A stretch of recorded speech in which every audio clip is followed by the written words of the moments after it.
going to find it all at Chicken Plus, 6210 North Wayside. You don't have time to make the drive? Hey, no problem. You can order Chicken Plus on DoorDash and Uber Eats. You better do what you got to do to get your hands on some of that great fried chicken, the best fried chicken in the city. Great chicken at great prices. That's Chicken Plus. See you there. WeServiceUnlimited.com.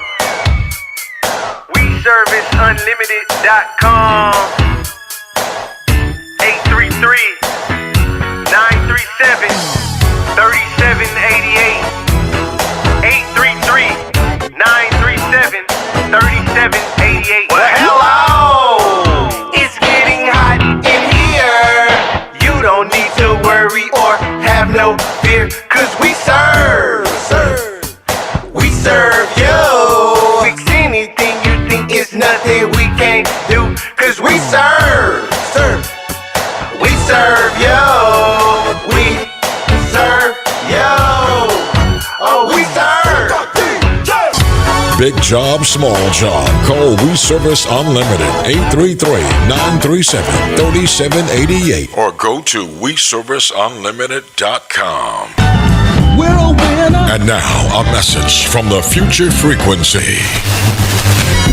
Young voters, Gen Z and millennials, our world is moving fast, and the issues hitting your pockets and your peace, they're all on the ballot. Rent, safety, jobs, student debt, and yes, home ownership. Whether you're aiming for your first keys or keeping your roof steady, voting is where those issues get decided. So click off the mute button and let your voice be heard. Tap in, lock in, and make a plan to vote. The future is live right now, and you're the frequency. This message is powered by Diversity of Thought and proudly sponsored by 1230 KCOH The Source. 5, 10, 15, 20, 25, 30. Hi, I'm JJ Walls with Sunnyside Dental, and yes, it's now been over 30 years that we've been providing quality dental care for our patients in the Houston area. It's now come to my attention that many of you that want to come to Sunnyside Dental have Medicare plans that we don't accept. Hold up, that has got to change. Sunnyside Dental is now accepting most Medicare dental plans. WellCare, Liberty, United Healthcare, Cigna, Kelsey Care Advantage, Amerigroup, Aetna, and many more. We're getting on board. Call Sunnyside Dental at 713-738-1999. If you have Medicare and would like to receive the personal touch provided by Sunnyside Dental, call us at 713-738-1999. We look forward to helping you achieve the smile that you can't wait to share with the world. Got Medicare dental benefits? Call Sunnyside Dental, 713-738-1999. In life's most difficult moments, comfort matters. At Lord Edward Memorial, we believe every life is a blessing worth honoring with dignity and care. With a combined 60 years of experience, our compassionate staff walks beside your family with faith, respect, and understanding. Lord Edward Memorial, serving families with grace, compassion, and heartfelt care. Visit us at 6677 Rookin Street, Houston, 77074, or give us a phone call at 346-446-6675. Are you looking for a pharmacy where you're more than just the next person in line, where the pharmacists are friendly, willing to talk to you about your prescriptions and over-the-counter medications, where they make deliveries to customers in the general area? Then you need my pharmacy of choice, Mercury Drive Pharmacy, 918 Mercury Drive, right off of I-10 East near the 610 Loop. James Muldrow and his staff are there to serve you. I've been a customer for over 37 years. The insurance companies have tried to steer me to the corporate pharmacies, but I prefer Mercury Drive. It's a staple in East Houston, serving Fidelity, Jacinto City, Pleasantville, Fifth Ward, North Shore, Wood Forest, Galena Park, Channel View, offering free delivery to those areas and others. Most insurances are accepted. Mercury Drive Pharmacy is open Monday through Saturday for your convenience. Phone 713-674-6122, 713-674-6122. Mr. Muldrow and his staff are happy to serve you. Mercury Drive Pharmacy, 918 Mercury Drive, south of I-10 East.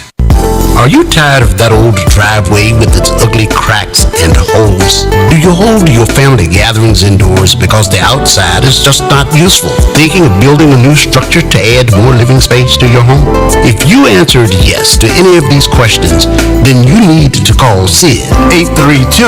832-657-4494. Sid Services is a one-stop shop for all your residential concrete needs. They specialize in driveways, patios, house slabs, and foundations. Sid's has over 20 years in quality residential construction. He's honest and provides excellent work to each customer. If you know that it's time to redo that old driveway or patio, or if you'd like to add more living space to your home, call Sid's Services, 832-657-4494, 832-657-4494. Remember, at Sid's, one call does it all. Force Industries Irrigation is now Aquamatic Irrigation, and Michael Von Williams is still your point of contact. Michael has over 27 years experience in the irrigation industry and is licensed and insured, but he now has additional support. So if you have a lawn sprinkler system that is no longer operating properly, or you're tired of lugging water hoses around, call Aquamatic Irrigation at 346-476-9065. If you don't have a lawn sprinkler system, give Aquamatic Irrigation a call to have your automatic lawn sprinkler system installed. Enjoy your lawn and improve your property value. In order to keep your lawn and landscaping in excellent condition, Aquamatic Irrigation also offers routine maintenance programs to check the system for leaks, proper controller settings, and sprinkler head alignment. Call Aquamatic Irrigation, your sprinkler company, 346-476-9065, or visit our website at www.aquamaticirrigation.net.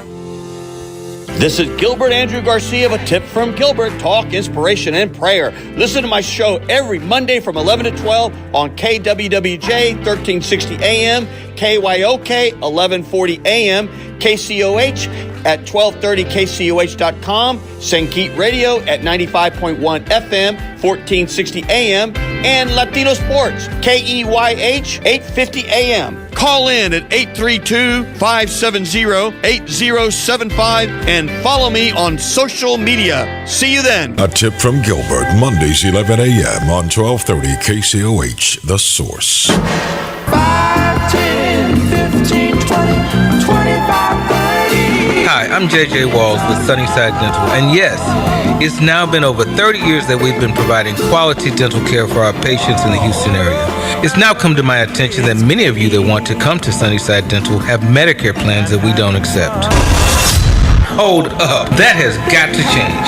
Sunnyside Dental is now accepting most Medicare dental plans. WellCare, Liberty, United Healthcare, Cigna, Kelsey Care Advantage, Amerigroup, Aetna, and many more. We're getting on board. Call Sunnyside Dental at 713-738-1999. If you have Medicare and would like to receive the personal touch provided by Sunnyside Dental, call us at 713-738-1999. We look forward to helping you achieve the smile that you can't wait to share with the world. Got Medicare dental benefits? Call Sunnyside Dental 713-738-1999. In life's most difficult moments, comfort matters. At Lord Edward Memorial, we believe every life is a blessing worth honoring with dignity and care. With a combined 60 years of experience, our compassionate staff walks beside your family with faith, respect, and understanding. Lord Edward Memorial, serving families with grace, compassion, and heartfelt care. Visit us at 6677 Rookin Street, Houston 77074, or give us a phone call at 346-446-6675. In life's most difficult and having a little trouble with that as we start off. Hey, let's see what happens now. worth honoring. Let's see if we can, I don't know what's happening there, but we'll see if we can clear it up. And I think we did. Okay, so I don't know what happened there. I'm Ralph Cooper. This is 1230 The Source on YouTube, 1230 The Source on YouTube, KCOH The Source. You can also catch this program, Ralph Cooper Facebook Live, and the Simple Radio app also, if I'm correct. So 713-668-1230 is the number.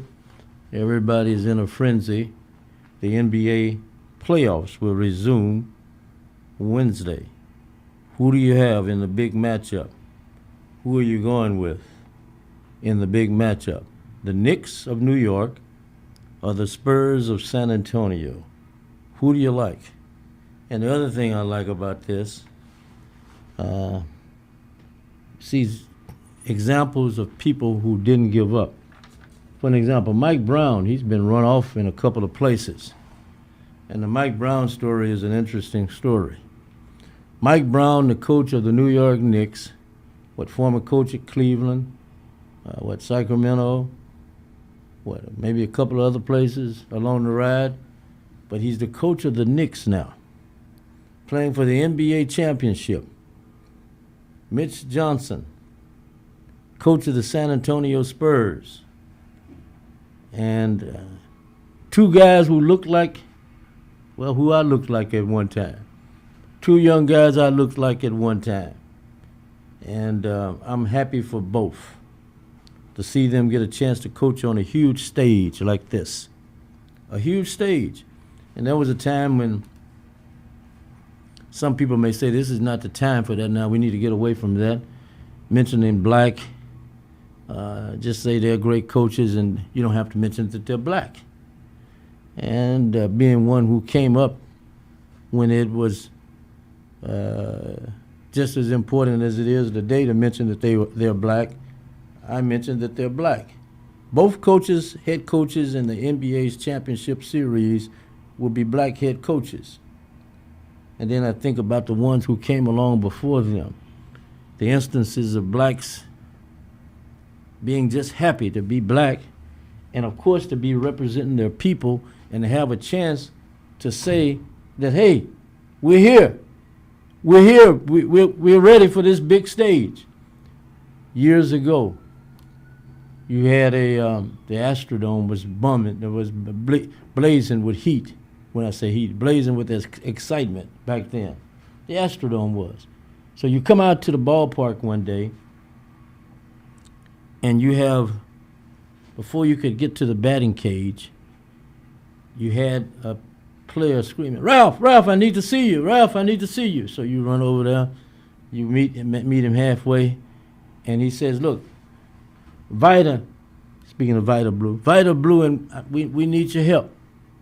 This was before ESPN became ESPN. This was before Stephen A. Smith. This was before a number of others, these experts that you have today. This was before you had sports on TV 3 or 4 different ways all day with talk shows, etc. Even the radio shows were not booming like they are now in regards to people having radio shows or social media sites, podcast sites. So you are one of those individuals that these black ball players especially understand your importance, and they are looking now for you to help them. So Doc Ellis approaches about the 1971 All-Star game. He and Vida Blue with Oakland, Doc Ellis with Pittsburgh, they're both humming the baseball. They're both pitching well, all-star status, etc. And what they need is some publicity. So Doc approaches, he said, hey man, I've talked to Sam Skinner, who's on the West Coast. I've talked to Brad Pye, who's on the West Coast. I've talked to, when we went to these cities, I talked to them. I've talked to Howie Evans up in New York. He named a couple of people, and I've talked to Chico Renfro over in Atlanta. We need your help in regards to getting the word out about the Soul Brothers starting the All-Star game, which was he and Vida Blue. So he said, don't worry, we're going to keep pitching good. We'll keep pitching great. Just get the word out. Let everybody know the Soul Brothers should be starting the game. So sure enough, the All-Star game comes up in Detroit. And guess what happens? The Soul Brothers get a chance to start the All-Star game. The Soul Brothers being Doc Ellis, and Vida Blue at the height of their baseball careers, humming the baseball, doing well. And now they're starting the All-Star game in Detroit. Vita Blue for the American League, and Doc Ellis for the National League All-Stars. And we're all excited, etc. And the game happens. And guess what happened? And they both started. And guess what happened? Reggie Jackson said, I'm happy to see the two brothers starting the game. I'm happy to see the two brothers starting the game, but hey, I'm here to do my thing. Talking about Reggie Jackson. He was there to do his thing. His thing was to what? To hit the ball. So Reggie Jackson in the fourth inning comes up against Doc Ellis. And guess what? He takes Doc deeper than deep. He hit a mammoth home run. It hit the generator at the top. It hit the generator in Tiger Park, and about 500 and some odd feet away, it hit this generator for a home run, and against Doc. But after the game, Doc was asked about the All-Star game, and he made a hell of a comment that we can even utilize during these particular times. And what his comment was in regards to the importance of what had happened that particular day. And his comment was, Doc, quote, I don't know what it did for baseball. He's talking about the fact that he and Vita Blue started the game. He said, I don't know what it did for baseball, but again, I know what it did for the Afro-American community. Give my people a chance to stand up and be proud. And that was the late Doc Ellis on the 1971 All-Star baseball game in Detroit, that he and Vita Blue made history, becoming the first two blacks to start in that game. And a number of other things happening today. You read messages, and sometimes it's hard to believe what you read. So you get a message, you see a post on Facebook. You see this post, and I want to thank all of you for calling. The number here is 713-668-1230, 713-668-1230, and I'll go to the phone shortly. And again, you can catch this program. I encourage you to subscribe to 1230 KCOH, The Source, on YouTube. You can go to KCOH, The Source, on the internet also and catch the program. You can also go to the Simple Radio app, and you can also catch the program on my site, Facebook Live, Ralph Cooper. So you got a number of ways to catch it, and I encourage you to do all of them. You've got enough energy, and you can do all of them. You read this post, you read these two posts, you get a post. And this one came from Jeffrey Boney out in Missouri City, recently elect, Yates High School. Can't believe my boy Sloan Hood has left us. He was not only a legendary running back of Yates High School, Jack Yates High School, but also of the University of Houston. He was an inspiration to so many young kids as a coach, mentor, and role model, and just an all-around good dude. Sloan was my co-host on my syndicated radio show, where he brought so much knowledge, passion, and personality to our weekly sports segment, Boney wrote. We shared a lot of laughs and great conversations over the years. This one deeply stings. Praying for his family, friends, former players, teammates, and everyone whose life he touched. Sloan Hood. And one of the lives he touched was mine. I met him when he played at Yates coming out of middle school. And one of the first things I remember about him was when, like many of the young people of that particular time, and even now, but especially then, hey man, when you gonna put that microphone in front of me? He asked that particular day. And it wasn't too much longer that I did that. But anyway, on Sloan Hood, it takes a moment to really digest his passing. because of as Boney mentioned, the inspiration, but the love. This guy was always smiling. Every time I saw him, he was always upbeat and smiling and thinking and talking about other people. He loved to talk. He talked about family, classmates, teammates, and life. He was a HISD Yates product and a University of Houston product. It was always enjoyable and knowledgeable. Remember that. Not only was it enjoyable, but it was knowledgeable to talk to him. Because, again, he talked football and he talked life. He loved talking about his coaches and teammates, and, and I really thank all who he touched over the years. Like me. You may be older than some people, but you can still be inspired by other people, young and old. And he was one of those people that I was always inspired by just by being around him for a few minutes. Ralph, what's going on? How you doing? You still walking? Can you trot? Can you run anymore? Those type of things I remember about him. And again, that's Sloan Hood. I don't have any more details. I want to thank Kevin Cofield and Jeffrey Boney for the information that they've posted about his passing, and our deepest sympathy goes to his family.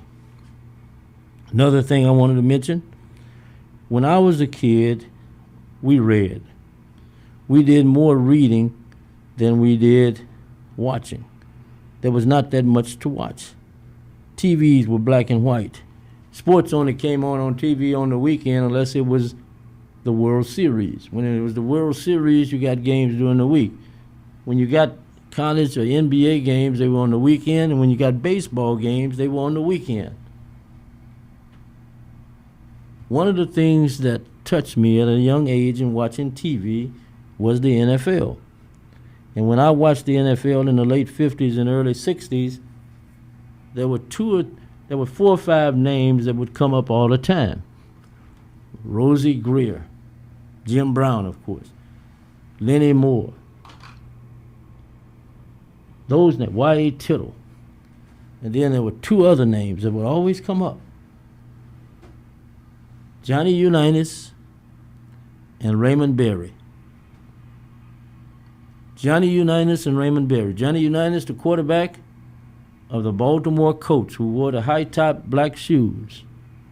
And then you had Raymond Berry, the wide receiver, who just passed. It was just announced that he passed at 93 years young. Born in Corpus Christi, Texas. His family moved over into the Paris, Texas area, and he played football there and got a scholarship to SMU in the days pre-integration days. And Raymond Berry excelled at SMU enough to get drafted into the NFL. And again, Raymond Berry passes at the age of 93, young.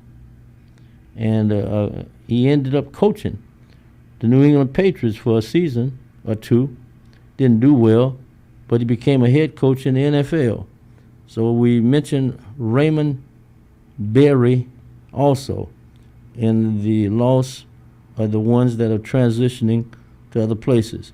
Track and field over the weekend, a lot to talk about. Jasmine Montgomery, the fastest Montgomery in the Montgomery family now. Mr. Baseball, James Montgomery, used to brag all the time about how he was the fastest Montgomery, faster than his 2 brothers, Napoleon, the great basketball player, faster than his daddy. He was the fastest Montgomery. Now baseball has a niece, Jasmine Montgomery, Texas A&M, qualified for the next round of the NCAAs. And we want to congratulate Jasmine Montgomery on her excellent display in track and field, and all of the others who have been doing quite well in track and field. I'll talk basketball in a moment. And I wanted to talk one other thing. It was another thing I had. Joe Namath. People, they see Joe Namath, he's just an old guy now. They don't understand the impact of Joe Namath. those of you who are living now and you have all these resources and you can go on the internet and pull up anything you want to about anybody, just about, especially the good that they did. If you go back to 1965, what Joe Namath did for pro football was unheard of. Coming out of the University of Alabama as a quarterback, he got a bonus of $200,000+, $200,000 in 1965. He got a contract for 3 or 4 years worth $400,000+. That was a lot of money back then. Now some guys get that for a game, of course. But in 1965, that was huge. And to see a young guy like Joe Namath take the money, not go to the NFL, he went to the AFL. He went to the New York Jet football team and picked up that kind of money and helped put the AFL in a position to challenge the NFL. I wanted to mention that one. I had another one I wanted to mention, if I can find it right quick. And let me see. I may not be able to find this. O'Shea Foster. O'Shea Foster. Icewater Foster defended his featherweight championship successfully here in Houston this past weekend. If you know him, tell him I would like to interview him, and tell him the next time he fights here, let us know earlier enough, and we'll help him get a crowd at the event. And that's Icewater Foster defending his championship, doing quite well over the weekend. We congratulate him. I thought I had another thing here I wanted to mention, and maybe it's not on here, but I wanted to mention one other thing in high school, if I can find it right quick. Want to congratulate Andre Walker, the athletic director of the HISD. He's won a national statewide award, and we congratulate him for winning that award and being honored at a high degree because it's deserving.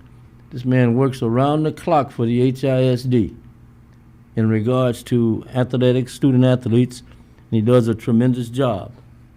Also, I want to commend Coach Clifton Terrell. If you know him, tell him I mentioned his name. Clifton Terrell, football, the athletic director, whatever, over at North Forest High School.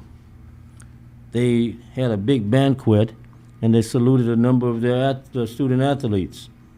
Kalia, see, and it's good to mention these names because a lot of times the only times you see the names of young people and you hear them mentioned is when some crime is committed. You watch the late night news or the early morning news, some crime is committed, the photos of the youngsters come flashing by and their names are under the picture. But there are a number of youngsters who are doing the right thing, and we have to take the time to throw their names out there. We have to take the time to mention who they are and give them some recognition on what they're doing. So I go to North Forest, the Bulldogs of North Forest, team athletic director Clifton Terrell. Kalia, I think I got this right, Kalia Shelvin was named their most valuable track and field person. Student athlete Kalia Shelvin, North Forest High School. Most valuable defensive player, I guess in football, Darius Garrett. Most valuable defensive player in football, North Forest High School. Ezekiel Hadley. And again, see, we want to throw the names out of all the negative young people do, but I take pride in throwing out their names in regards to the good that they do. Ezekiel Hadley, football, most outstanding football player, North Forest High School. LaShawn Gray, most valuable North Forest High School Bulldog on offense, LaShawn Gray. So I just wanted to mention those names, and that's North Forest High School. They're coached by Coach Clifton Terrell, who does, he's had Morehouse on his campus recently. He has Stephen F. Austin SMU, TCU, and a host of others, PV, all on the campus over at North Forest High School doing what? Looking at the student athletes at North Forest High School. Some will attend those universities in their next lives as athletes and students. And we want to wish them all the best. I had one other thing that I wanted to mention. Oscar Robertson, before I mentioned it, and we're coming to you from the Dipper Dunk studio, the Wilt Chamberlain Dipper Dunk. If you've never heard of Wilt Chamberlain, call this program. If you've never heard of Wilt Chamberlain, I encourage you to call this program so we can educate you on who Wilt Chamberlain is as we get ready for the NBA Finals. Won't cost you anything but to pick up your phone and dial the number, 713-668. You never heard of Wilt Chamberlain? You don't understand who Wilt Chamberlain is? 713-668-1230. And if you don't understand the two players, I'm about to throw their names out. And the reason I throw their names out, they were on my list to throw names out earlier today. When I read this especially. When I read this, I made up my mind that I was going to make mention of these two individuals today, no matter what. And here we go. Some of you may know their names. Some of you may have known the names and have forgotten. Some of you may have said it's time to move on to the future. How can you have a future without knowing what you had in the past? Oscar Robertson recorded a triple-double in his very first NBA game. He was known as the Big O, for those who didn't know. The Big O, in his first NBA game, recorded a triple-double. He was guarded by another player who would become a Hall of Famer like he, Jerry West. Jerry West said Oscar Robertson looked like he had been in the NBA for 10 years when he played in his very first NBA game and recorded a triple-double. It happened years ago when Ralph Cooper had the potential to grow a big afro. He had to get his hair cut every week. Couldn't let it grow out, couldn't stop it from growing. It happened on October the 19th, 1960. The Cincinnati Royals were the team then. Oscar Robertson went to the University of Cincinnati, went to Crispus Attucks High School in Indiana, and then played with the Cincinnati Royals against the Lakers of Los Angeles. In his first game, he was 21 years young.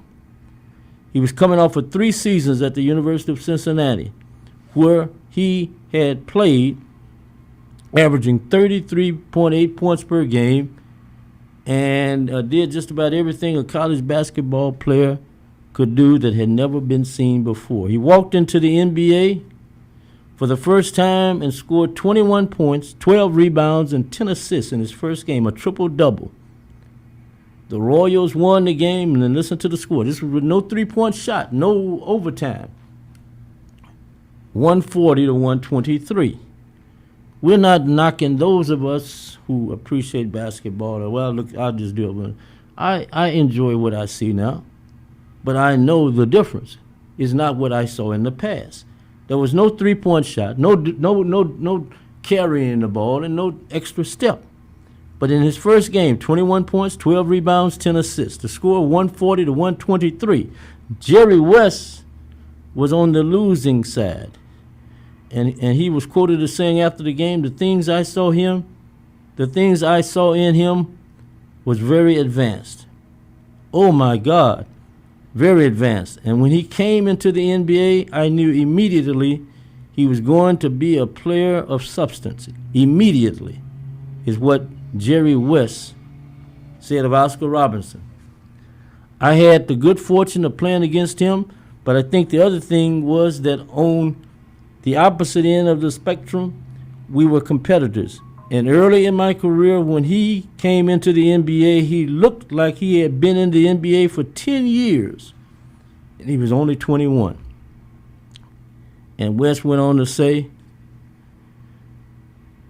I didn't do very much, I know that, I do remember they won. People were very excited that the kid from Cincinnati was playing for the local team in Cincinnati and helped them win their first game.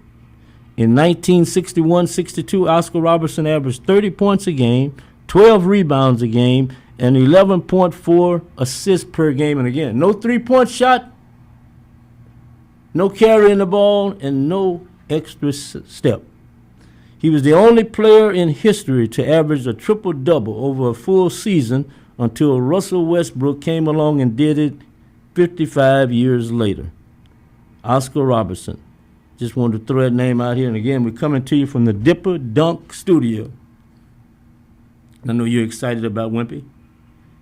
And the Wimp family is amazing. The mama is 6'6" mother, a 6'7" father, both athletes. Then he's got a brother and a sister running around 6 foot or more tall.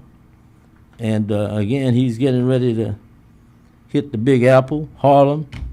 Want to say hello to everybody at Ricardo's Steakhouse up in New York City.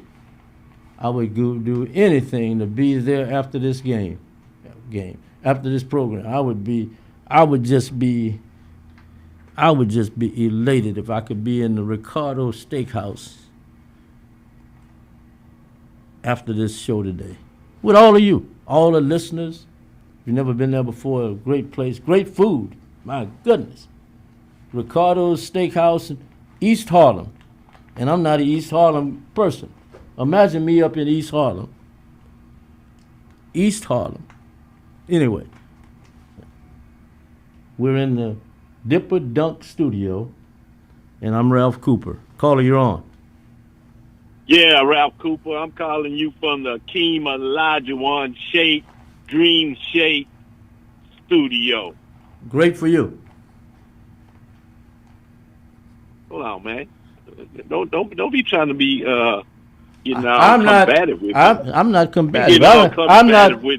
I told you I'm in the Dipper Dunk Studio, Wilt Chamberlain's Dipper Dunk Studio, but see, most of you people, and this is no knock on Elijah. Olajuwon respects history also to a high degree, and he respects those who came before him, of course, and even the guys playing today.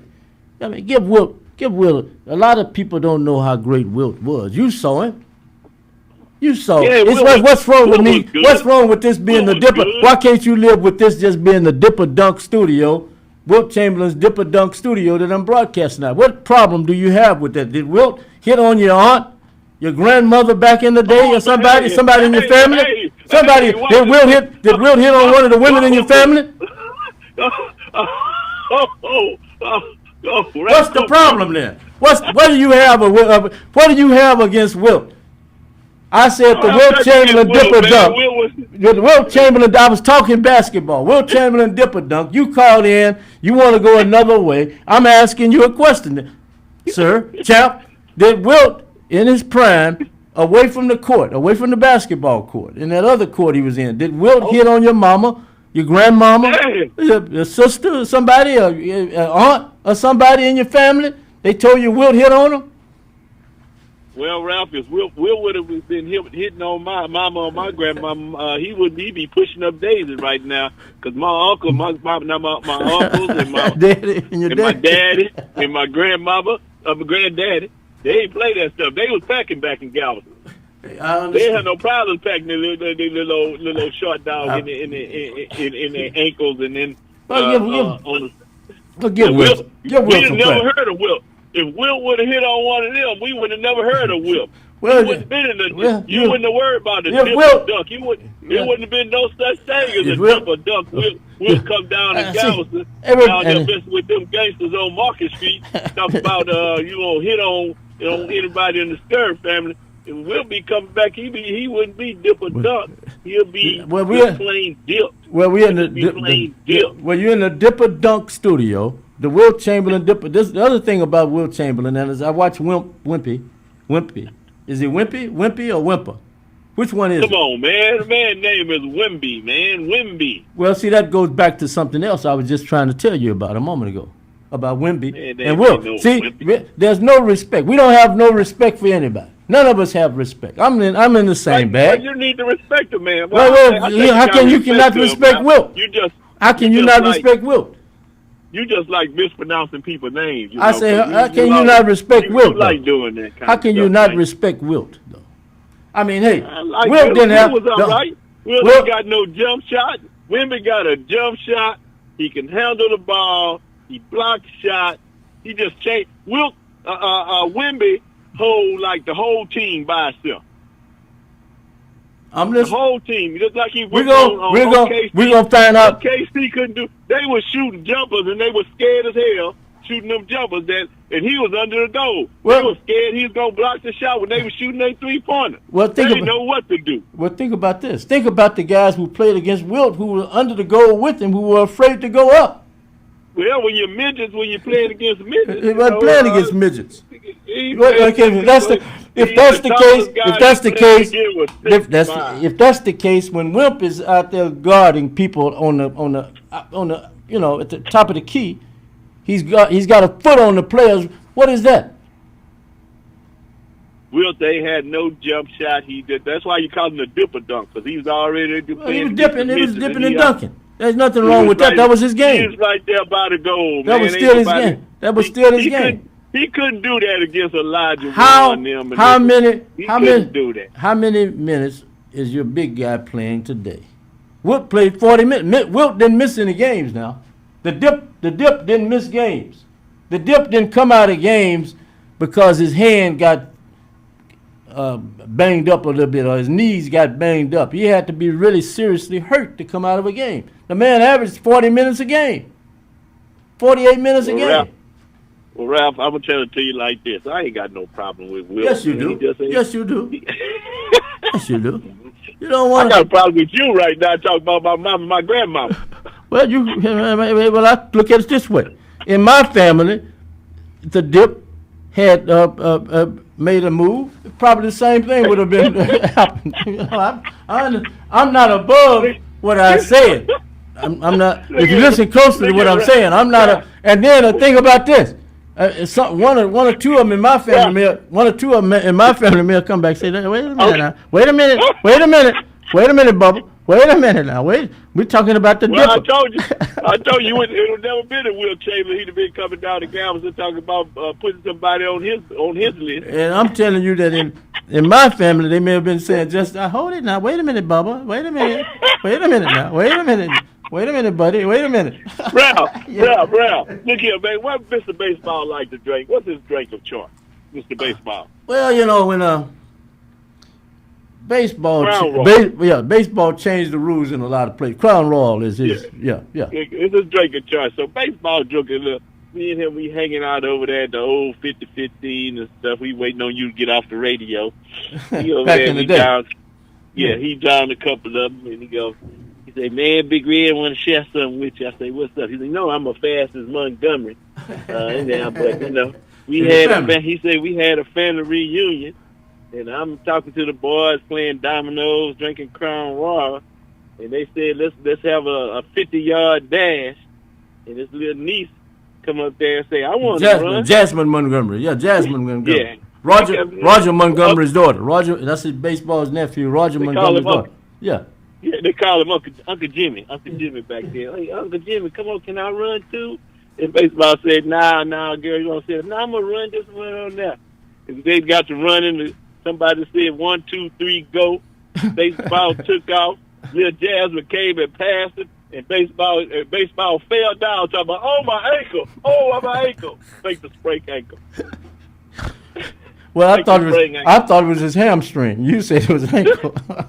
Oh, he told you it was a hamstring? Yeah, so that told you to lie. He good with those terms. That's it. That's baseball Jimmy. Yeah. Jimmy Montgomery, they call him up there in Chicago, Jimmy with the gangsters. Right. Yeah, don't tell nobody that story, Ralph. So he told you hamstring. Yeah. He told me the ankle. No, Okay. it was. Yeah. So We're going to have to keep that story between ourselves. well, just remember the dipper dunk, and always Oh, man. dipper. How about no different? Let me get you Look to here, pronounce I got another it. thing. Go ahead. Yeah, let me give you another thing. Give me. Your boy. What? What boy? Evander. Evander Holyfield. What about it? You know, this is him and George Foreman. On this day, him and George Foreman fought that 12 round fight in Atlantic City. Yeah, that was a hell of a day, boy. Go ahead. Yeah, and I appreciate. I tell you what, because of you in baseball, got to meet Evander over at Savannah Gym, and then we met him over there at Swaggers. Man, I'm talking about a down to earth person who sit there and talk. Don't even know you from Adam.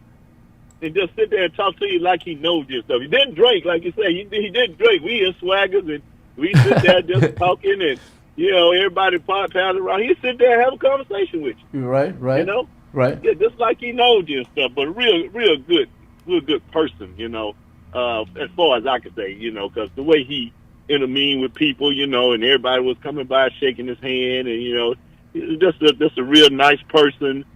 Some of these athletes in today's business, they don't want to, be around you and all that. I mean, they don't want to be around a lot of people, because what this element is in the day. But yeah, Evander was, and I met a couple of people that were down to earth. I had the opportunity to hang out with Favor Flay. Yes. In Las Vegas at the Rocket Summer League Championship. That's when they first drafted Jalen Green. Right. It's Jalen Green, and he was going against Cade Campbell, Cade Cunningham with Detroit. And Favor Flay was there. Favor Flay from Detroit. Right. So, and we were out sitting in the same box there where we was, and we got the opportunity to go there. And the guy sit there and just talk and just, was talking, mixing it up between Detroit and Houston. And some people you just meet that's just down to earth, and they persona, how big they are really doesn't affect their personality, because they have that personality that, hey, I'm just a regular guy. You know what I'm saying? Right. And that was a great opportunity. And I appreciate you in baseball for giving me the opportunity to meet the people that I met with you guys. Appreciate you very much. And one other thing we had, also Ricky Henderson. He stole 2 bases in a 3-2 win. The Oakland won over the Red Sox. Yeah. That made him the fastest player to reach the 50 stolen bases. And they got a Jackie Robinson who broke the color barrier in baseball. Also, this same year, Earl Lloyd.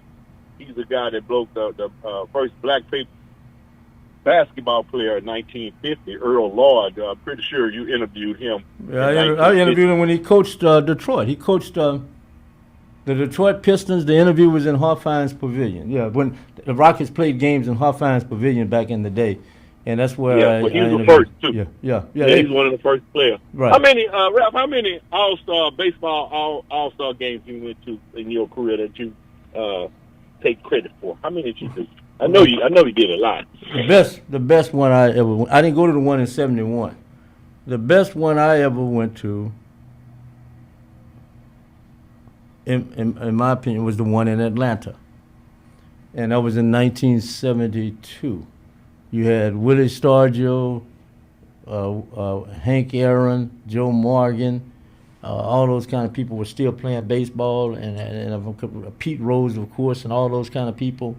But it was that the one Pete Rose when Pete Rose ran over? No, I don't. No, that wasn't it. No, it was in the '70s, though, right? Yeah, if I'm correct, it was. But the thing about it was that game. The reason I mentioned that game was because that was when they decided Buck O'Neil and Monty Irvin and Bowie Kuhn, who was the commissioner.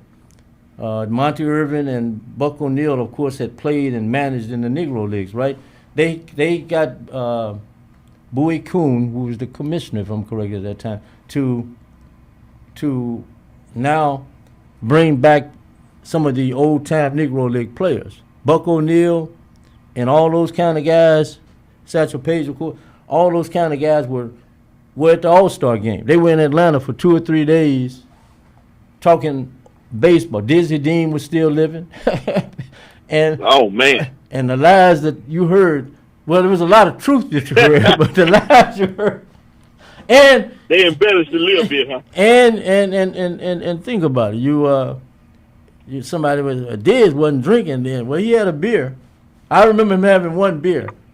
In that particular setting. But just the way the people in Atlanta accepted everybody and the high level of appreciation and respect that they gave to those guys, because you had Dick Allen.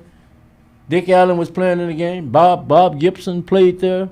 And the respect and how those players were looked at by not only those players but the fans was huge, in my opinion.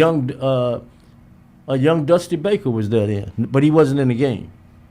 Yeah, You know, but it's amazing how many the representation of the blacks that were on baseball and during those days. And this is the 70s, right? Yeah, this is the early compared to 70s. what we have, Right. Yeah, compared to what we have today. Right. You know, far as mostly the people of color now are Latinos. Right. And see than it is black Americans born here in the States. So Right. it's just amazing how that demographic has changed. Right. One other thing, I'll let you go. 100 days till the kickoff of NFL coming up. It's going to be on a Thursday. Got 100 days. Then the champ, Big Red, gets to officially defend his title. How many? That's one of How many? one of the tops, the best, one of the greatest champion of all time, whooping all you guys. You know, we take an application to get on the list. The bum tour. Get on the tour. The bum tour. Get on the tour. Tell Roy Brown we're waiting on his application to get on in. He'll be riding with my team. Everybody else. He'll ride with my team. So Roy, he gonna put him on the list. Get Lester up there. I ain't heard from Lester in a long time. He can be on somebody's team too. And then Mr. Yeah, Baseball's got. We Mr. take an application. You can even put Texas Mike on there with the Cowboys, coming on the Cowboys bandwagon. I'm pretty sure somebody want him to be their partner. Texas Mike can be on one of the guys' partners. Somebody let him in for a fee. Well, let me just share this with you. You got 100 days. Let me Get share on this the with you, list. sir. Let me on the tour. When is Get the- on the tour. When is 100 days? How many days is it to the Sam Andrews Black Fantasy Football League draft? If I'm correct, that's on the 26th. So if we got 100 days to kick off, so we probably got 93 days to the draft. The draft is going to be, on the 29th of August? No, it's less than 90 days then. It should be less than, it's 30 days in a month. So this is June 1st, 30, July and August. So, yeah, we're less than 90 days away. Go back and do your math. No. Hold on, man. We're around 90 days away. So August 26th. September, 3 months. Yeah, but we're talking about the draft. The draft is in August. Okay, you got 30 days in August. You got 30 days in you got 30 days in June, 30 days in July, and you got 30 days in August. That's 90 right there, man. Okay, so that's Who you went to, Worthing? But if it's on the 26th of August, that means it's less than 90 days away. Okay, well. I mean, can you Get your add? calculator and figure it out, man. Well, you figure it out All too. I know, Well, I ain't got to figure out nothing. I'm the champ. well, champ, all I'm going to say is that's when you're. I'm the one sitting That's there. when you're. I'll just be there. Yeah, that's I'll when, be there. That's when your I don't demise. care if it- I That's don't when care your if it's demise. 90 days or 900 days. That's when your I'll be demise. there. Your demise as champ comes to an end. Remember this: we had an owner at one time who felt so good. He said, "Man." He looked around the room. He looked at the members of our league. He said, "Man, there's no way these people are as smart as I am. There's no competition here. I got this wrapped up." And Sounds like a man that I can have a beer with. but the man forgot one thing. People will work together to get you out of the way. Legally. So you trying to say it's collusion in there, huh? The draft is August 29th, so that makes it, 89 days away? The draft is August the 29th. Yeah, about 89, 90 days away. 89, really. How many days did I say it? I said about 93. Well, it's less. It's about 90. I'm 4 days off. Yeah, well, so what? My point is this, and I want to thank the Commissioner Willie Early for sending that message in about August the 29th. I just want to He's share on this. the tour too. I just want to share this with you, sir. He's on the tour too. We got him on the tour. We got Jimmy, the second fastest of Montgomery in the family. I want you to- And who faked the hamstring or the what was it? What was it, Ralph? A headache? What was wrong with the man? He said he pulled a muscle. 50-year-old beat him in a 50-year-old hamstring. We don't know what the real. I think he's full of that. I got to go, but it may have been. But I got to go. But I want to tell you this. Yes, legally, this is not. If you've watched closely what has been happening in Washington, right? Lately.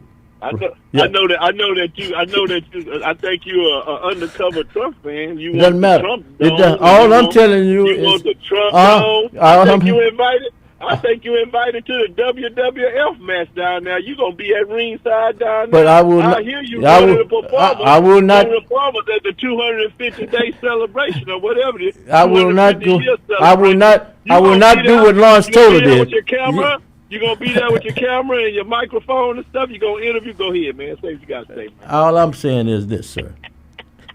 Yes, sir. If I were you, I wouldn't come in there. I'd come with some friends, champ. I don't need no friends, Ralph. I'll see you later. I'm born by myself. I'm gonna leave by Champ, myself. your mama. I don't need no friends. Your mother carried you for 9 months, champ. Hey, man, watch your mouth now. What I'm saying is, champ, you don't want to come into that Sam Andrews Black Fantasy Football League meeting naked. Get you some help. I'll see you later. Start sucking up to somebody, Ike or somebody. Suck up to JJ or somebody, whoever it is. You need some help. Man, you done forgot about the gang of three, huh? You done forgot about us. Willie, tell them about the gang of three. No. Those guys have done something like what the Trump people have been doing. They listen too now. They listen. We'll do nothing. We'll do nothing with Trump, man. You got that. No, I didn't say they. I didn't say they did. I say they will leave you. You better go back and circle back and try to take care of them. I'll see you later. Hey, look here. I'm going to say one thing. Tell Paris to check your black card because I think you got a picture of Trump on your black card. No. Have a good day, sir. No, whatever you want to say, sir. But keep looking closely. You will see a picture. I'm a bad man. Bye. I'm the champ. Yeah, that's the champ, all right. Caller, you're on. Go ahead. Ralph Cooper. Yes, sir. Man, look, man. If y'all got some slots, I want to get in that fantasy football action. Not unless you really want to do some. You're gonna have to come in competitive now. Man, I'm very. Okay. I'm very competitive, Ralph. Okay. I'm very competitive. Okay. Okay. We'll see. Yeah. So I got your number, so I text you if I can come on in there and get some of that. Some of that smoke. I would like for you to come in and look first. All right. Yeah. I'll come in and look first. Yeah. That's all good. right. Okay. You can do that. I want some of that smoke. Yeah. It's smoke, all right. And if somebody drops out, I'll let you know also. Okay. We've got 16 members. We've got 16 members with some teams having 2 people. We've got 16 members right now. Okay. Hey, Ralph. Hey, man. When I got that message yesterday, man, first person about Sloan on Hood. Facebook. Yeah. First thing I did was tag you on it, man. Yeah, man. That knocked me and a lot of our guys, man, that know Sloan, man, for a loop, man. I don't know if you knew it, but before Sloan with the Yates, he went to Lamar. Yeah, he told me. Yeah, and like he backed up, and like I was in the 12th, and he was in the 10th, and he backed me up as fullback at Lamar. And I'm gonna tell you something, Ralph. The best move that Sloan ever made in his life was to leave those sorry white coaches, which was Sandy Carr and all them, which really didn't know nothing about black talent, and left the Yates. Yeah. And because what we ran, me playing fullback, all I did was a glorified blocking back. In the backfield, we ran a power iron, only had 2 running plays. Okay. You know, and Sloan saw that crap and left with the Yates and ran the veer, and the rest is history, you know, and everything. So, but yeah, man, Sloan, look, when Sloan was at Lamar and even afterwards, man, I used to always mess with Sloan, but Sloan had this distinctive laugh. Yeah, right. And I should always mess with him about that laugh. But man, you talking about a good dude, man, a dude that went went back and got his degree, man, and you know, I was happy for him when he got his degree, and not only got his degree, man, he did what he wanted to do, man. He became the first head coach, maybe not the first head coach, became a head coach at Cullen. Right. Yeah, he went to Cullen and coached. Yeah, he wasn't the first, but he went there. Yeah, I took that back. Yeah, he became a coach at Cullen. Yeah, and he coached Cullen. And that was one of his callings also, to help with all of those youngsters coming behind him. He had the demeanor and the history that they needed, in my opinion. Exactly. Yeah. Exactly, and he was from that area. Right. He was. Right. Too, which made it even better because, like, you know, sometimes, you know, we used to drop him off. The other guy named Mac Lason, we dropped them off. You know, give them a ride home at football practice and everything like that. You know, and you know, of course, you know, man, look, I like I said, man, that was, you know, man, he's just a good dude, man, and it's just a shocker, man. It just, Ralph, what it really does is, man, it really make us look at our mortality, man, because right, you know, Ralph, sadly, man, we're getting out of here. Yeah, well, we've been blessed to be around for a moment.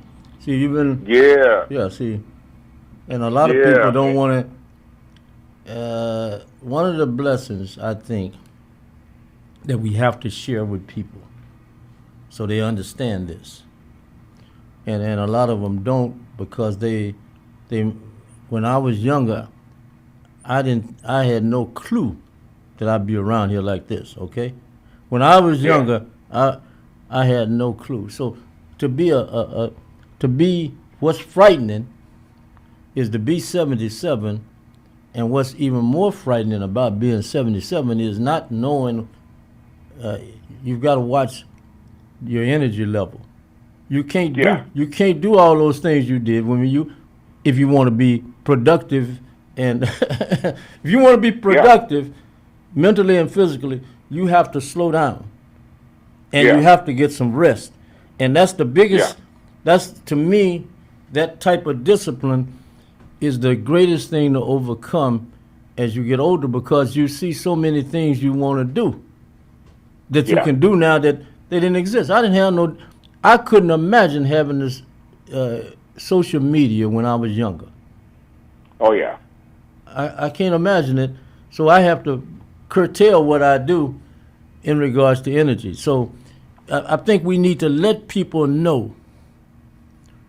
You know, I saw how they try to use that against Al Green, and they use it against some other people, Joe Biden, even in the case of Trump now, and even I looked at Harry Belafonte, came into KCOH when he was 80-something years old, looking like he was 50-something, and still able to walk around, and stood up the whole time. Man, look, and Ralph, you know, I don't know if you see on Facebook a whole lot, but, you know, every month, me and my it's only three of us that and it's more than come that play football with me. You know, we have dinner every once a month. We have dinner every month, because the fact is, man, that we was tired of seeing, you know, our classmates and stuff. And only time we see each other was at funerals and stuff. Right.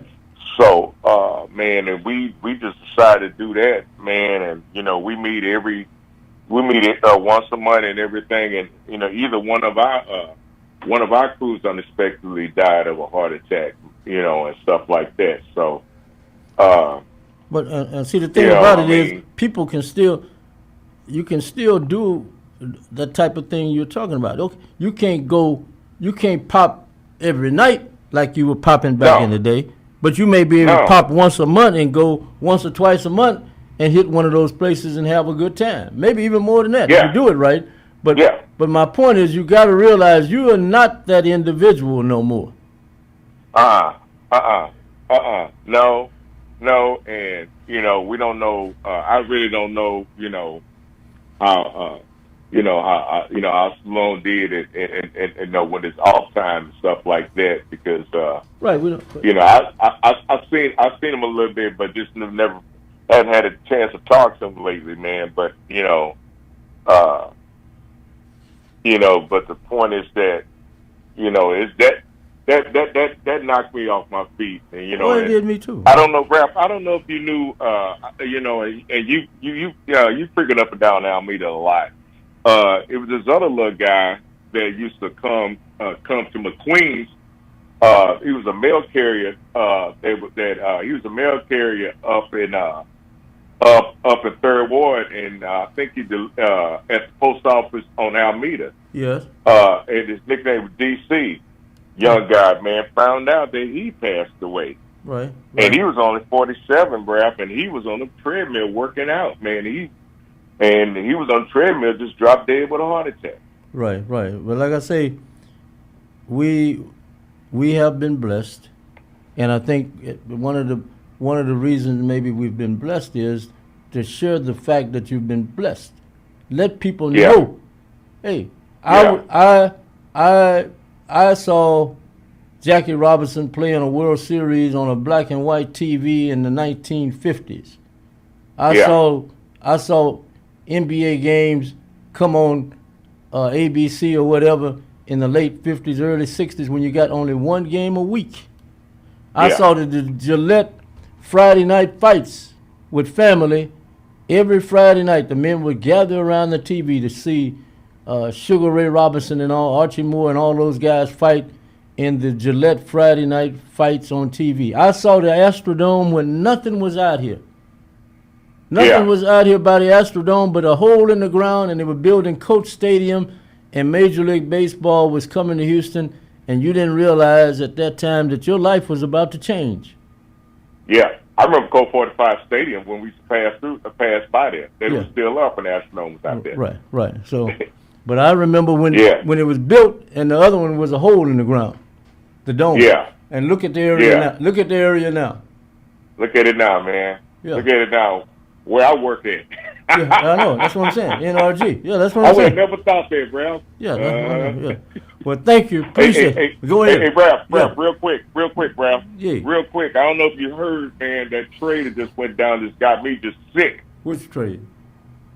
The Rams traded for Myles Garrett. And they got him? I think so. When anything that Adam Schefter come out with, it happened. Yeah, if he came out with that, they couldn't have gave him to the Rams. But if he put it out there, if he put that out there, you saying Myles Garrett becomes a Ram and leaves Cleveland? That's what you're saying, right? Yep. You know, as a Cowboy fan, I'm sick because I wanted him to come home to Arlington to play, and he wanted to come to Arlington to play. So I'm sick right now. That's sick. true. You ought to be. A lot of people are sick. Yeah. Here he goes. They're finalizing a deal that will send Myles Garrett to the Rams. And for what? And Jared Verse, an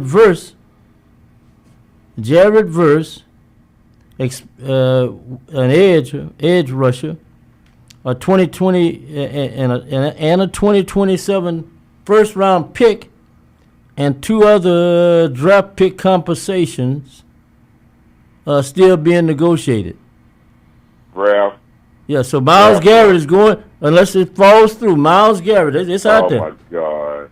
Yeah, it's yes, it's out there. I'm looking at. Ralph, look, I'm going back to Dallas, man. 2 weeks, man. I'm gonna go to Frisco first and kick Jerry and his son Steven. They behind for not making that trade. Well, I'm sick, Ralph. Yeah, they're giving up a first round pick, and they're giving up a Pro Bowl edger, Jared Verse. Oh my God. And some other draft considerations. They're still working. That's the other part of that trade still being worked on. Oh God. And it's coming from the NFL, ESPN, and Adam Schefter. Yeah, you're right. Well, all of them. That's just Super Bowl for the Rams. And for those who may not know, this is why the caller is upset. Myles Garrett, 2025, 23 sacks. Myles Garrett, 2024, 14 sacks. Myles Garrett, 2023, 14 sacks. Myles Garrett 2022, 16 sacks. Myles Garrett 2021, 16 sacks. And we go on and on. This is why you're upset, right? Oh, my God. Yeah, Ralph. Yeah. You know that's why I'm upset. Ralph, that's all we needed. Ralph, we needed that. Ralph, he been playing at home. Ralph, he been playing at Arlington. Yeah. I mean, the shot of the stadium is where he went to school at. Jerry, Steven, what were you thinking of? Ralph. See y'all later. See Ralph. you later. Bye. All right. Bye.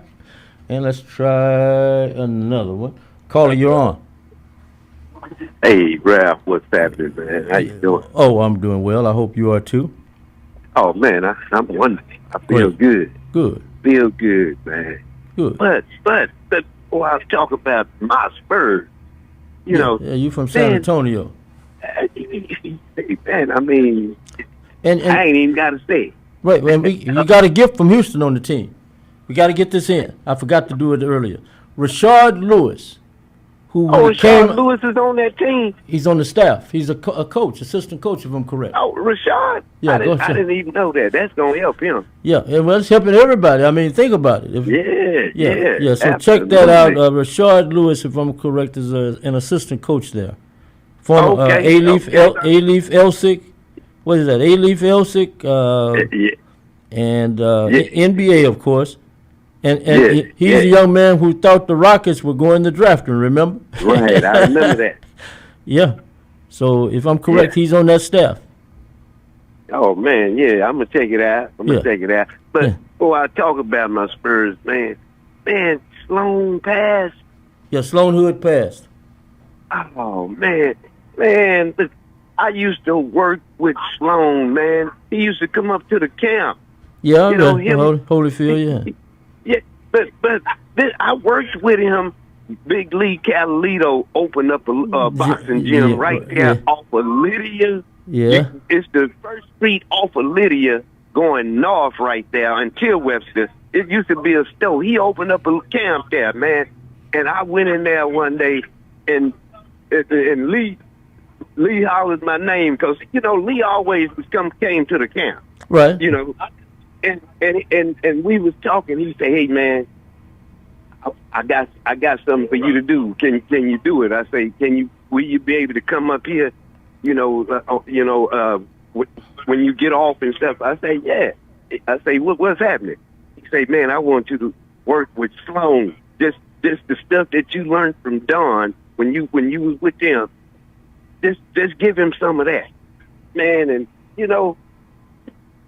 I went up. I went up there, but because I knew Sloan too from him coming to the camp. Right. And man, I started working with Sloan. Man, I was talking about Sloan yesterday to a friend of mine, man. And I did not know he passed, man, till I just hear you saying that. Yeah. Man, a nice dude, man. Oh yeah, and a worker also. Absolutely. Oh man, look here, man. Like I say, man, everything I was like I say, I was giving him what I learned from Don Turner. Yeah. Man, everything I told him, he did. Right. He never complained about nothing, man. Nice guy. Oh man, that hurt there, man. Wow. Yeah, well and I don't have any more details. When I get them, I'll share them. And also, Rashard Lewis started working with San Antonio last year, August of 2025, and he's one of the assistant coaches. He works development with players also with that team. Right. So So you got another reason. We've got another reason. I'm pulling for the Spurs. If you understand. Right on. Yeah. So there it is. Hey man, well I mean I don't have a whole lot to say, man. It speaks for itself. Yeah. I mean, they counted my Spurs out, man. People was counting them out. Well, Spike the people. Just saying, man. I'm not counting your people out, and they're not. But Spike, this is the problem I have with you and your people. Oh wait, hold them up, man. Wait. With me and my people. Yeah. Okay, You and your people. let me hear, man. Let me hear what you got. I hope you don't take this personally. Hey, man, but I don't care. I go hope ahead. you don't take it personal. But if you do, but you don't care. no, I really don't. This program that I do comes when I'm in here. This is the Dipper Dunk Studio, the Wilt Chamberlain Dipper Dunk. I Studio. can appreciate that, brother. I can appreciate that. Yeah, but what you tell these people, I know it's early, and people are always going to make comparisons. But the big fella, the big spur, and the big dipper. Could you talk about can the big spur become the big dipper? And what will the big spur? And I know the dipper didn't have a 3-point shot. Now we got to give a youngster that shot. The dipper didn't have that shot. Well, see, and that's how you compare 'em. Things that the Big Dipper did. You know, what did Wemby do? Yeah. What is he doing? Yeah. That's what I would compare him by. Like Well, you say, compare that then. The Big What Dipper is- didn't throw that. Huh? The Big Dipper what? He didn't have that 3-point shot. No, he didn't have You that. know. No, and he but couldn't make free throws like the youngster. That's right. And I'm gonna tell you something else. I mean, oh man, you know, I'm a Big Dipper fan. Always been one. For a number of reasons. Go ahead. Yeah, like Chocolate Twa and them and Peach Cops and them. Yeah, number of reasons. Hey man, hey man, but this is I never seen Will do this. Man, this dude, he'll get that ball, and he could be, man, look like he's 10 feet, you know, from the sideline, and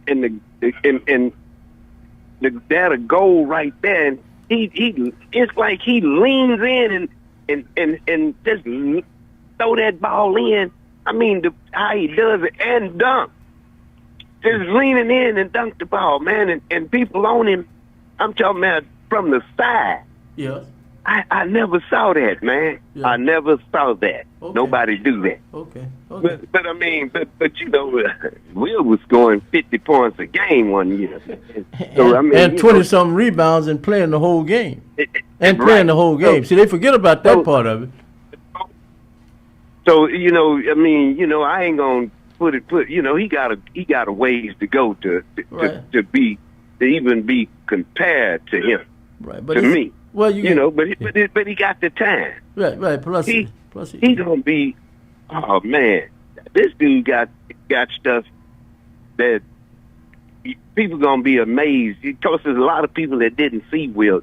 You know, seeing him. Yeah. You know, this is.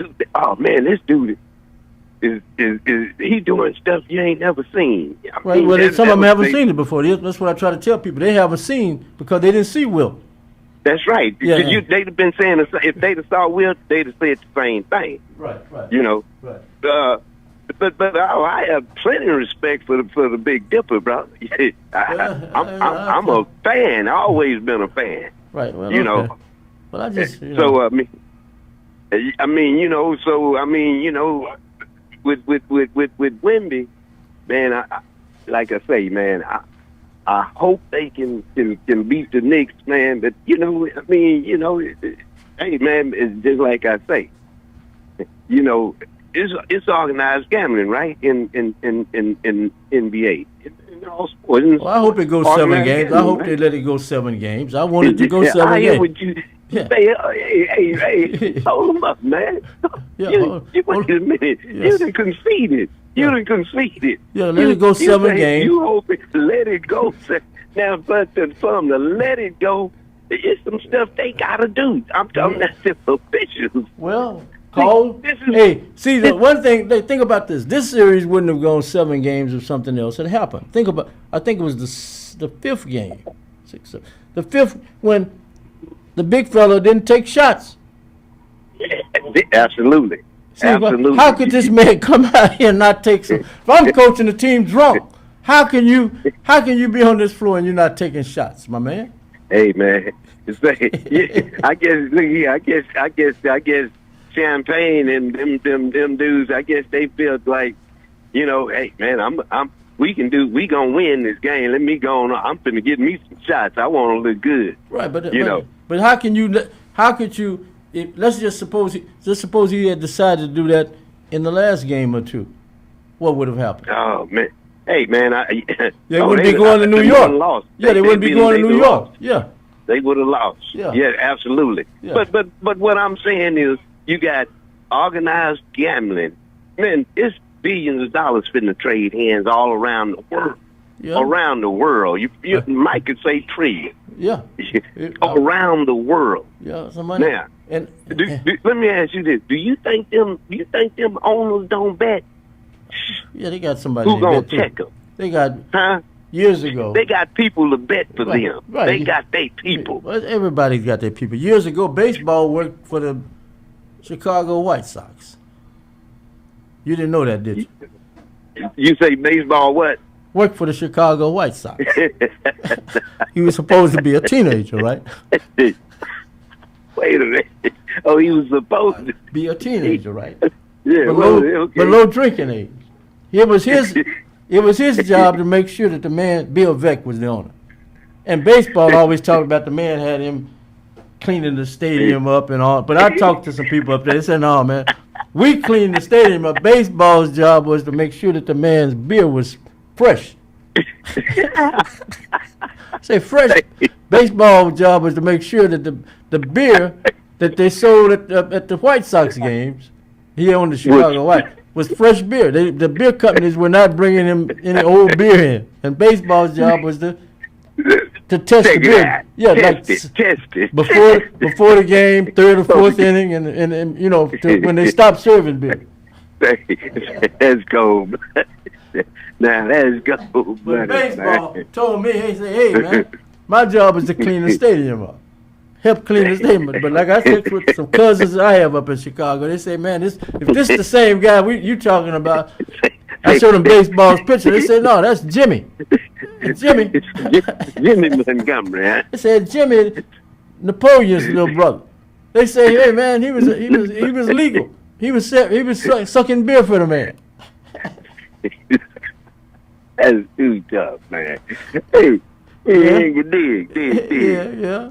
Like I say, you got organized gambling. And all this money from the trade hands, and it's organized gambling, organized crime.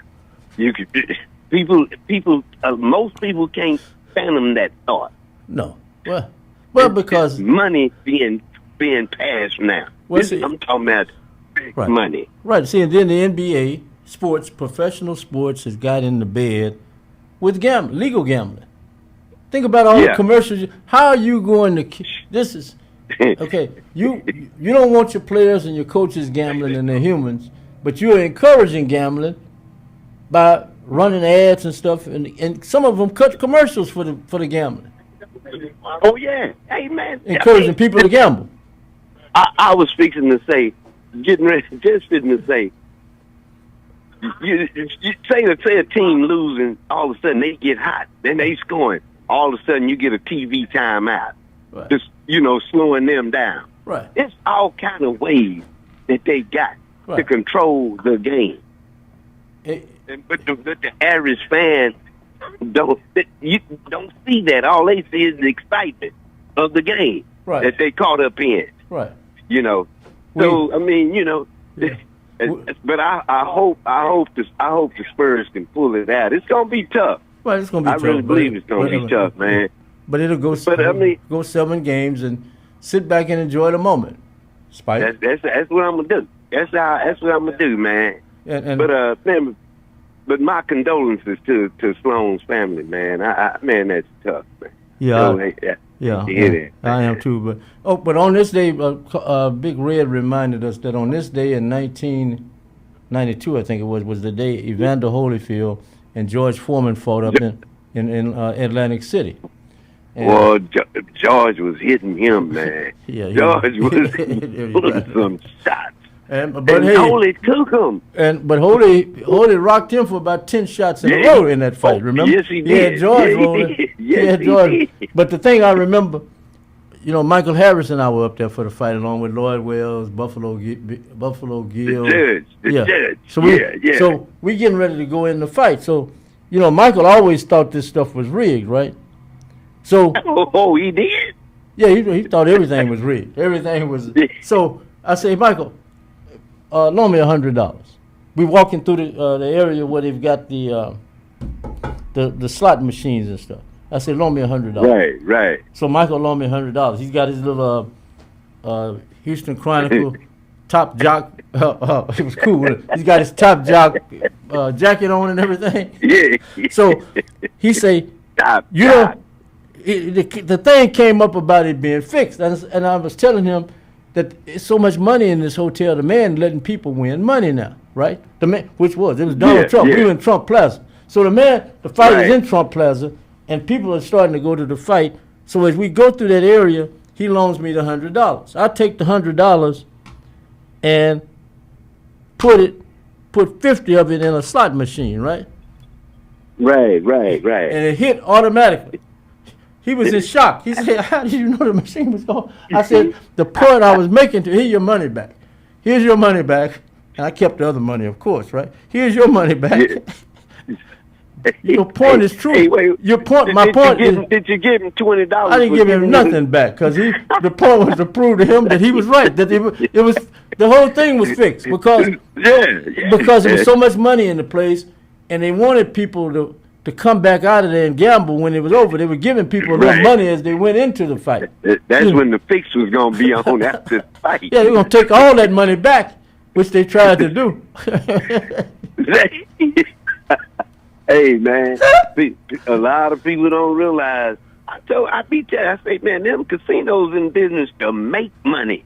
They gonna let winners come through and let you see it. Yeah. You over here at this, and you hear all them bells ringing, and oh man, you go and cash. Hey, give me change for this so I can put my money in this machine here. Watch that. Hey, don't let nobody get that machine. Sit in that chair for me till I come back. And next time you see him, I don't remember what it was. A Holyfield fight though. I forgot which one. It was in Vegas. So the fight is over. So baseball and I are coming out of the fight, coming through the casino. So you try a couple of moves on the dice table, crap table. Right. So I said, baseball, I think I'm gonna go on in. I said, these people they in the business of robbing people tonight. These tables are cold. So baseball with that Chicago attitude again. Oh man, you couldn't, blah blah blah blah. So I go to the room, and I made a mistake when I went to the room. I put the chain on the door, which I normally didn't do because he was still out, right? So when he came, he pushed the door, and it woke me up, and I had to get up and let him in. He said, man, I should have listened to you. I said, what happened down there? He said, man, they took everybody's money down there. They robbing everybody down there.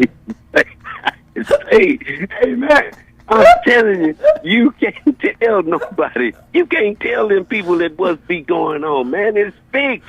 Man, they got that job fixed. They got to let somebody win something where you can see it, so you'll keep putting your money in there. And then there was another time when this was another time I go down there and I hit real good, and this is when you see the other side of it. Where you from? Where you from? They didn't know who I was. They said, I had won some money, right? So now, you staying here? They said, you staying here? So I said, yeah, I'm staying here. Then I let them know that we were having trouble with the room, that they had the wrong checkout time in that room, right?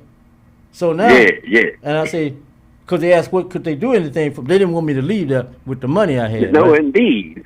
So they say, so I told them I got it. But the reason I had come down there was to take care of that room problem. They didn't know that though. And so I said we having a problem with the room. We made the wrong checkout time. And so they said, what room is that? So a lady came, a lady came by then later. She said, what room are you in, sir?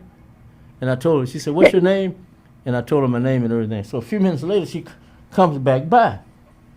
And she said, sir, Ralph, she said, you just want to stay until the fight is over? You just want to stay to Sunday? Why don't you stay to Monday or Tuesday? You don't want to stay no goddamn Monday or Tuesday. Damn Monday or Tuesday. Getting out of here. So anyway. You see what I'm saying? They'd have seen you on the camera. Yeah, they want to take that. Yeah, and they know I did it legally. I didn't do anything illegal. Right. Right.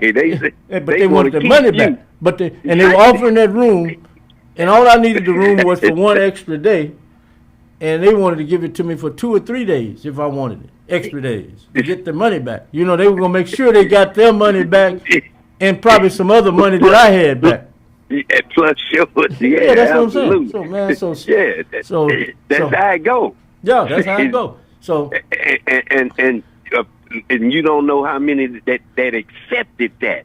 Right. And I think they do something in them rules that where you gonna have problems and have to come to them. The ones, you know, if you done won and stuff, they already know if you done won. You know right. that. Yeah, well, if they offering you free food and some booze, some booze. Just think of how many accept that. Oh, they like me. Oh, they make a long distance. Hey, baby, I won't be back until maybe Tuesday. It's Sunday. Sunday. I'll be back Tuesday. These people like me. They like me if they don't offer me another room. Yeah. Well, I got it. But I'll see you later. Thank you. Appreciate it. All right, right on, Ralph. Be cool. Okay, let's see if we can get another later. one here. Okay. Let's see. Caller, you're on. Ralph Cooper. Yeah. Hey. Hello. Kind of disappointing me, man. How is that, sir?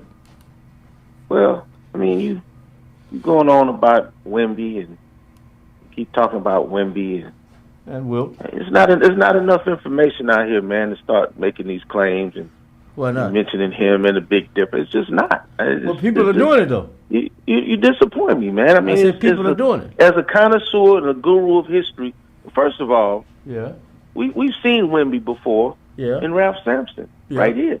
Ralph Sampson was 7'4". Yeah. Ralph Sampson could face the basket. Yes. As well as play his back to the basket. Yeah. Ralph Sampson was just as agile. Ralph Sampson was a little bigger. Yeah. So I don't know. Yeah. I don't know that Wemby would outdo Ralph Sampson at this point in his career. But see, you have. Secondly. Yeah, but wait a minute. Before you go to the second one, see, the other problem we have here now is that most of the people never saw Wilt, and many of the people you're talking about never saw Ralph Sampson either. So they're going to make these comparisons with just whatever little information they may get. They're not going back and watching the film now. They're not looking at the film. Yeah, I mean, I get that, but I just don't. I think that even the people that are on ESPN are old enough and knowledgeable enough to know that we've seen a Wemby before. Now, is he great? Yes. Is he going to be dominant? Yes. I agree with all that. But to even compare him to Wilt, and you like the Big Dipper, and I respect that. But the Big Dipper had problems with a defensive expert in Bill Russell, and now that's going against everything I just sent you this morning about Akeem Olajuwon. Do you honestly believe that the Big Dipper would have been able to handle Akeem, who was more agile, more of an athlete defensively? Now, I'm not even talking about the offensive part. We know the Dipper is an offensive guru, but he had trouble with Russell, and Akeem was a far better defender than Russell, in my opinion. Right, and then So- I understand what you're saying, and I respect it. But this is the other thing that you have to. This is the part that you all don't know because you never met the person. I think what Olajuwon would have done for the Dipper was taking him to another level. He would have made him go to another level where you talking. Bill Russell did too. Now go back and look at how many Russell got the championships. But if you're just looking at numbers, Wilt had the numbers. But if Of course, Wilt had the numbers. Yeah. Wilt had 30 he had the 30.5 points a game, and Russell had 15. Right, They both average about 22 rebounds a game. But the other thing, Russell was a better defender. But the other thing that Bill Russell had that Wilt Chamberlain didn't have, and we all overlook it, he had Red Auerbach. If Wilt Chamberlain had played for Red Auerbach, in my opinion, he would have been a different player. I'm not saying he wouldn't have scored, but they would have won more championships if he had been coached. If he had had the opportunity to be coached for a number of years by Red Auerbach, he would have won more championships, in my opinion. Yeah, I don't disagree with that. I like Wemby, but Wemby has a lot to learn. Wemby makes bad decisions with the basketball. Wemby plays out on the perimeter far too much, and he's not a borderline Embiid.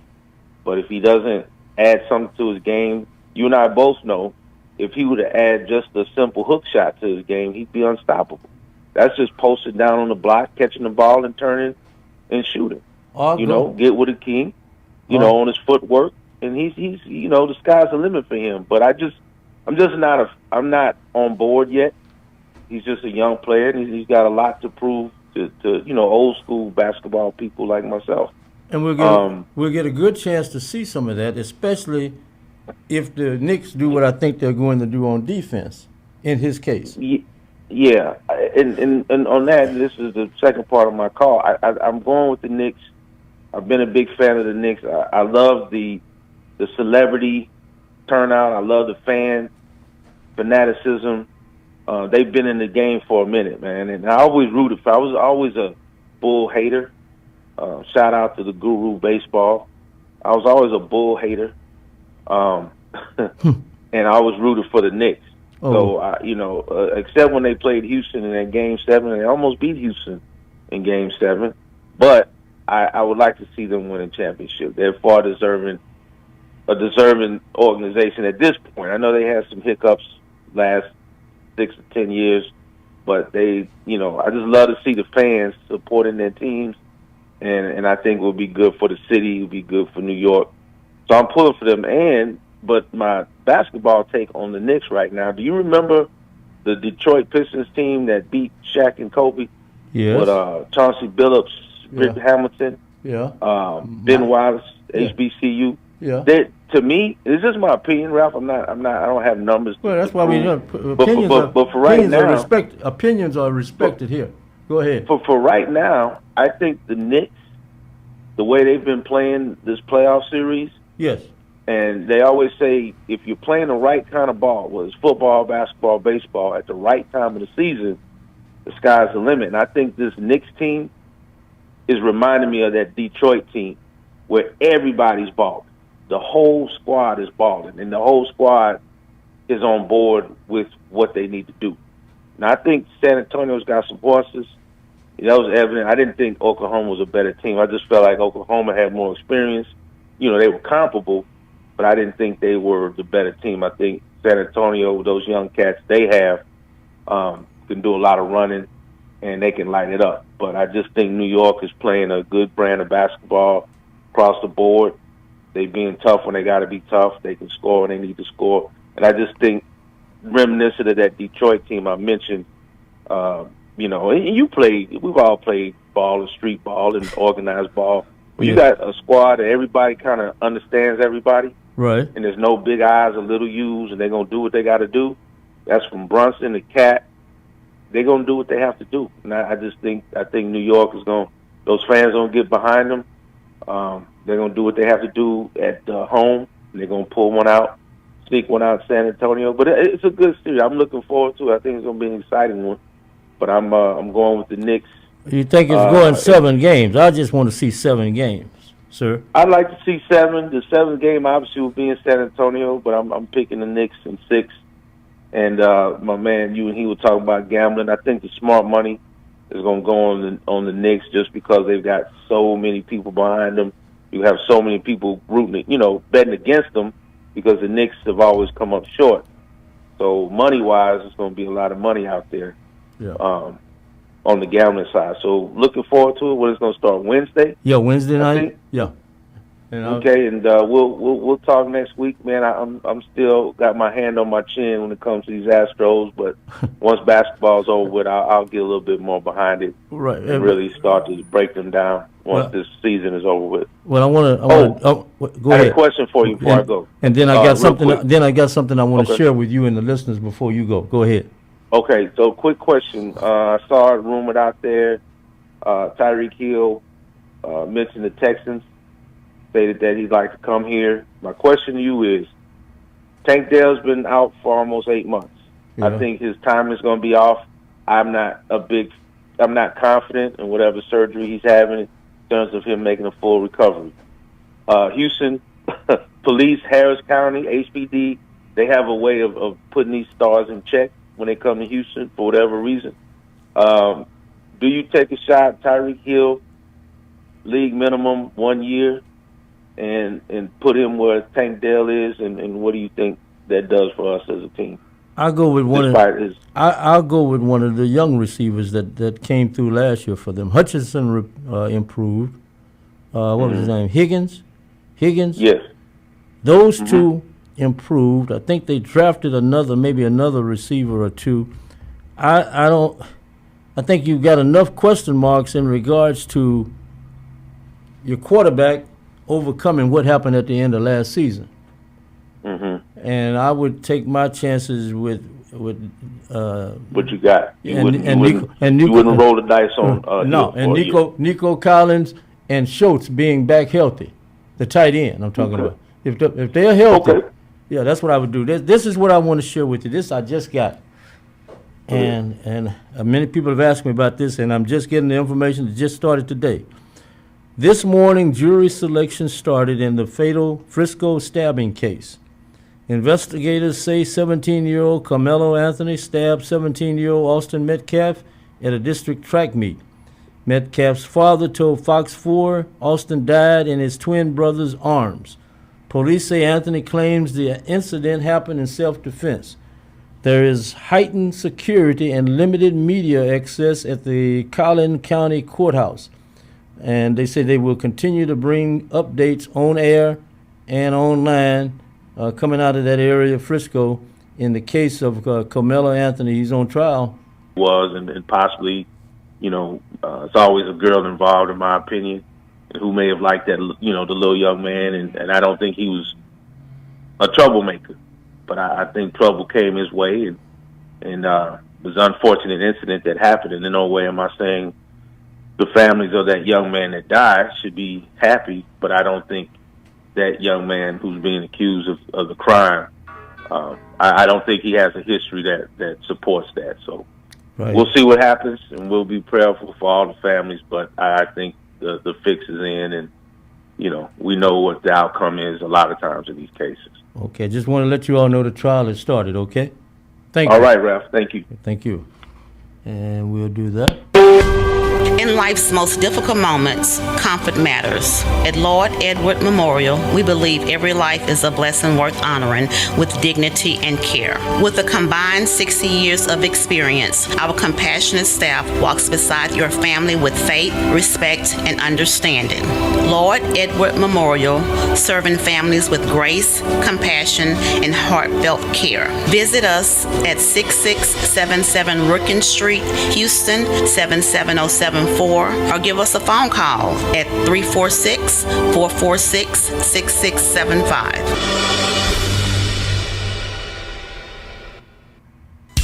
Are you looking for a pharmacy where you're more than just the next person in line, where the pharmacists are friendly, willing to talk to you about your prescriptions and over-the-counter medications, where they make deliveries to customers in the general area? Then you need my pharmacy of choice, Mercury Drive Pharmacy, 918 Mercury Drive, right off of I-10 East near the 610 Loop. James Muldrow and his staff are there to serve you. I've been a customer for over 37 years. The insurance companies have tried to steer me to the corporate pharmacies, but I prefer Mercury Drive. It's a staple in East Houston, serving Fidelity, Jacinto City, Pleasantville, Fifth Ward, North Shore, Wood Forest, Galena Park, Channel View, offering free delivery to those areas and others. Most insurances are accepted. Mercury Drive Pharmacy is open Monday through Saturday for your convenience. Phone 713-674-6122, 713-674-6122. Mr. Muldrow and his staff are happy to serve you. Mercury Drive Pharmacy, 918 Mercury Drive, south of I-10 East. Everybody's talking about the high price of eggs. Well, I don't know much about eggs, but I tell you this. If